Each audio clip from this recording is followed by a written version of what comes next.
양도세 중과 재시행 지금 앞두고 있습니다. 가장 네네. 먼저 어떤 부분들이 크게 달라지게 될까요? 근데 중과가 들어가면 네. 거기 곱하기 2 정도 하시면 돼요. 곱하기 그러니까 3억이면 1억이 아니라 2억, 10억이면 3억이 아니라 대략 6억. 와. 중과를 피하려면 5월 9일까지 매도 계약서를 쓰시거나 아니면 약정서 신청까지 집어넣어야 된다. 무조건 파는 건 아닌 것 같아. 네. 반대로 무조건 버티는 것도 아닌 것 같아. 기존에는 물건들 내놓는 적이 나올 거다. 안녕하세요. 여러분의 부동산 나침반 젠트론입니다. 요즘 다주택자분들이 가장 불안해하는 그런 부분이 있죠. 바로 5월 9일 양도세 중과 재시행 그리고 최근 재산세, 종부세 같은 보유세 부담 부분이죠. 그래서 오늘 영상은 부동산 세금을 단순한 비용 지출 부분이 아니라 완벽하게 설계 구조에서 전략으로 바꿔주실 분 모셨습니다. 자, 11년차 실전 투자자이자 절세 멘토시죠. 제네시스 박 대표님 나오셨습니다. 안녕하세요. 제네시스박입니다. 부동산 세금 컨텐츠 크리에이터로 활동하고 있고요. 유튜브 채널 제네시스박 운영하고 있고 부동산 세금 트렌드 등 여러 가지 좀 저술을 했습니다. 불러주셔서 고맙습니다. 양도세 중과 재시행에 따른 다주택자들 어떤 스탠스로 가야 되는지, 그리고 고강도 부동산 규제 보유 부담 속에서 어떤 전략 스탠스를 또 가져가야 되는지에 대해서 얘기 나눠보는 시간 가져보겠습니다.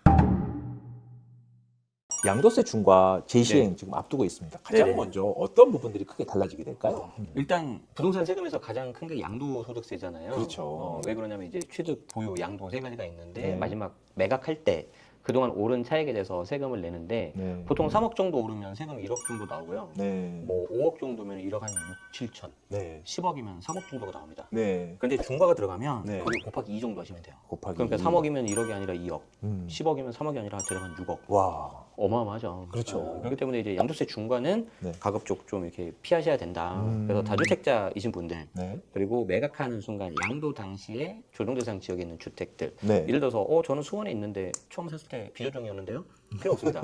마지막에 팔 때 조정이면 그냥 중과 들어갑니다. 아. 그래서 굉장히 나는 양도세 중과하고 상관없다고 생각하시는 분들도 네. 좀 조심하셔야 될 것 같아요. 그러면 지금 집값을 사실 매입 시기보다는 팔고 나서 얼마가 남느냐, 즉 맞아요. 세후의 차익이 상당히 중요하다는 얘기잖아요. 네네. 네. 근데 여기서부터 많은 분들이 궁금해하실 것 같아요. 자, 네네. 1주택 보유자 네. 그리고 2주택, 3주택 주택 보유수에 따라서 양도세 중과에 대한 무게감이 다르잖아요. 이분들은 어떤 스탠스들을 좀 가지는 게 좋을까요? 네. 일단 1주택이신 분들은 제가 봤을 때 거의 신경 안 써도 돼요. 네. 왜 그러냐면은 양도세 중과는 음. 다주택 예. 세대 기준으로 다주택인 경우에 들어가는데 네. 1주택이신 분들은 다주택이 아니잖아요. 네. 그래서 신경 안 써도 돼요. 음. 다만 한 가지 조심해야 되는 게 뭐냐면 네. 내가 1주택인데 네. 만약에 한 7개월 있다가 팔았다. 네. 그동안 1억 정도 올랐다. 네. 세금만 7천만 원 나옵니다.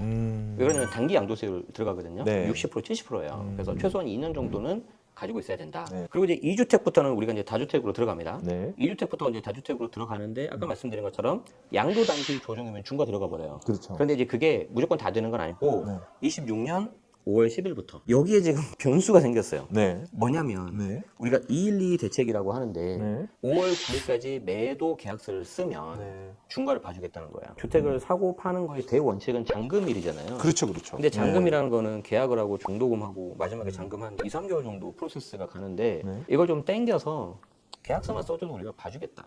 정부가 그래서 212 대책이 나왔어요. 네. 근데 여기서 또 변수가 생겨요. 4월 6일 날 갑자기 또 대통령이 네. 지시를 합니다. 네. 이거 매도 계약서를 쓰면 중과 배제가 되는데 네. 지금 다 토호제잖아요. 네. 매도 계약서 쓰기 전에 그 전에 구청에다가 허가 신청서를 내요. 그게 영업일 기준 한 15일, 3주 정도가 걸립니다. 그러니까 이것 때문에 너희들 지금 못 판다면서 네. 그러니까 약정서 신청 넣는 것까지 한번 아하. 하는 걸 검토해봐라고 나왔어요. 네. 이거 아직 결정 안 났어요. 물론 이제 이 영상이 올라갈 때 기준으로는 네. 뭔가 나올 수 있는데 네. 이거는 좀 최종 확인 좀 하셔야 됩니다.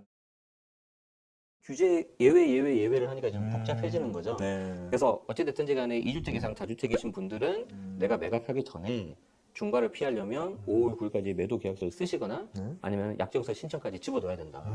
이걸 꼭 여러분들이 아셔야 될 것 같고 그렇지 않으면 아까 말씀드린 것처럼 양도세가 최소 2배 이상 간다. 네. 그래서 조심하셔야 된다. 이 말씀 드리고 싶습니다. 최근 그 주택 시장, 특히나 서울 네. 아파트 시장 흐름을 보면 고가 아파트 시장의 흐름은 주춤하고 네네. 15억 전후의 중저가 네네. 아파트들, 중위매매 가격들의 흐름들은 상당히 가파르게 또 오르는 네네. 현상도 일어나거든요. 지금 중과 재시행을 앞두고 팔아야 하느냐, 조금 더 버텨야 되느냐 이런 질문들 많이 하세요. 맞아요. 네. 이 가장 많이 고민을 갖고 계시는 그런 부분인데 네. 게다가 특히 이제 정부에서 네. 특히 이제 대통령의 워딩이 이렇게 좀 강력하게 나오다 보니까 이제 불안하시죠. 네. 그렇긴 한데 좀 잘 보셔야 되는 게 우리가 속담이 있죠. 네. 호랑이 굴에 들어가도 정신만 차리면 살 수 있다. 그래서 내가 만약에 다주택이다. 네. 뭐 예를 들어서 3주택이 있다. 네. 서울에 2채가 있고 부산에 1채가 있어요. 네. 그러면 이거 다주택이긴 하지만 서울에 있는 조정대상 지역을 팔면 중과 들어가잖아요. 그렇죠. 그런데 잘 보니까 조정대상 지역이 아닌 부산에 있는 주택을 팔면 중과 안 들어가죠. 일반 과세잖아요. 네. 자, 그러면 내가 만약에 정부에서 이제 보유세가 올라갈 것 같으니까 네. 부담이 된다. 네. 근데 서울을 팔니까 양도세 중과가 되니까 부담된다. 네. 그럼 뭘 팔까요? 부산을 팔겠죠. 그렇죠. 그리고 부산 팔 때 제가 말씀드린 것처럼 최소 2년 이상 보유하고 팔면 일반 과세 되겠죠. 그렇죠. 그러면 이제 부산을 팔고 서울 2개 가지고 이제 고민이 되겠죠. 네. 5월 10일에 이제 지났어요. 네. 근데 꼼짝없이 중과가 들어가요. 네. 그런데 내가 한 이게 5억 정도 올랐는데 뭐 세금만 2억 넘게 내야 된다는 거예요. 중과가 되니까 한 3억 가까이 된다는 거예요. 야, 그러니까 이거를 내가 3억이나 내고 팔아야 될까? 남는 게 별로 없는데? 그렇죠. 그러니까 네. 이제 가만히 생각해 보니까 결혼해서 나간 자녀가 생각이 나는 거예요. 아. 세대분리 된 자녀가. 네. 그냥 얘한테 줄까? 그냥 증여를 하는 거죠. 자, 그러면 네. 세대분리가 된 자녀가 1주택, 나도 1주택. 1주택이니까 중과 안 들어가 버리죠. 그렇죠. 그래서 이렇게 전략을 짜시는 분들이 굉장히 많아요. 그러면 이제 매물이 잠기겠죠. 왜 그러냐면 증여받은 자녀는 최소 10년 가지고 있어야 되거든요. 그렇죠. 2월 과세 때문에. 그리고 이걸 주신 부모님도 1주택이니까 이제 팔 이유 없잖아요. 네. 중과 안 들어가니까. 네. 보유세를 올린다고 하는데 뭐 집을 팔 정도로 오르진 않겠죠. 뭐 경우에 따라 다르겠죠. 네, 그렇죠. 예. 예, 다주택이신 분들은 굉장히 좀 조심하셔야 되지만 네. 그렇다고 해서 무조건 파는 건 아닌 것 같다. 네. 반대로 무조건 버티는 것도 아닌 것 같아. 케이스가 다 다르다. 네. 그렇기 때문에 저는 이제 그 세금 관련해서 여러분들에게 멘트를 주고 있는데 저는 세무사도 아니고 네. 그냥 계속 투자했던 사람이고 주택임대 사업자고 그냥 열심히 했던 사람이에요. 네. 그래서 제일 중요한 게 뭐냐면 해당 물건의 투자 가치를 여러분들이 잘 아셔야 된다. 그렇죠. 그래서 이걸 팔 거냐 말 거냐 거기서부터 시작을 하시는 게 맞을 것 같습니다. 자, 그렇다면 우리 네. 5월 9일 중과세 이후에는 네. 서울이 전반적으로 다 네. 흔들리기보다는 투자 가치에 따라서 네. 선별적인 움직임을 또 보일 수 있는 것이고 그렇죠. 주택 수, 보유 수와 내가 보유한 자산이 어느 입지에 위치해 있느냐에 따라서 각각 맞아요. 다른 전략을 설계해야 된다. 이런 맞아요. 부분 말씀이 있을 수 있겠네요. 맞아요. 그런데 이제 5월 9일 지나면 얼음 땡 되겠죠. 속된 말로 네. 지금 팔 사람 다 팔았고요. 네. 증여할 사람 다 증여했습니다. 그렇죠. 벌써 4월 지금 중순 네. 다가가고 있어요. 네. 왜 그러냐면은 이 다주택을 피하는 즉 똘똘한 한 채 선호 현상이 20년 8월 취득세 중과 때부터 이미 시작을 했어요. 네. 제 주변에 다주택자들이 남아 있지 않습니다. 거의 다 정리했어요. 뭐 저 같은 주택임대 사업자 일부 몇몇 분들이 남아 있는 것이고.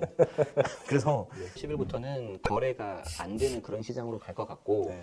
그러면 이제 정부 입장에서도 기존에 있었던 다주택자 혹은 유주택자 매물들을 좀 이렇게 시장에 쏟아내게 해야 되잖아요. 예. 거기에 대한 정책이 분명히 나온다. 네. 왜 그러냐면 새 아파트 공급하기에는 최소 3, 4년 빨라야 이제 기존에 있는 물건들을 내놓는 정책들이 나올 거다. 그래서 올해 7월 달 예상되는 세제 개편 잘 보시기 바랍니다.